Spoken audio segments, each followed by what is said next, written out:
ধরবো আমরা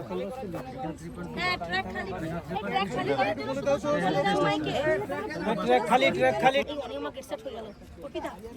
বাদলি আর আমাদের বাদলিকে এগিয়ে দিয়েছে কেন?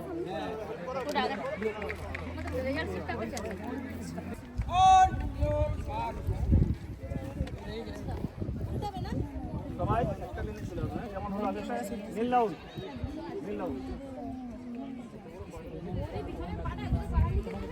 এই হুইসেল কোথায়? এই হুইসেল কোথায়? হুইসেল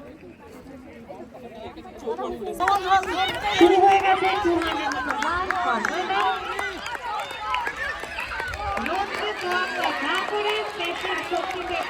প্রতিযোগীরা ছুটে চলেছেন ট্র্যাক জুড়ে, লক্ষ্য কেবল ফিনিশিং পয়েন্ট। হাততালি হোক জোরে, আপনাদের সকলের হাততালি। তাদের অক্সিজেন ট্র্যাক জুড়ে এগিয়ে চলেছে প্রতিযোগীরা বিদ্যুতের বেগে। টার্গেট একটাই, ফিনিশিং পয়েন্ট। একে অপরকে পেছনে ফেলে এগিয়ে যাওয়ার লড়াইতে ক্রমশ ফিনিশিং পয়েন্টের দিকে প্রতিযোগীরা।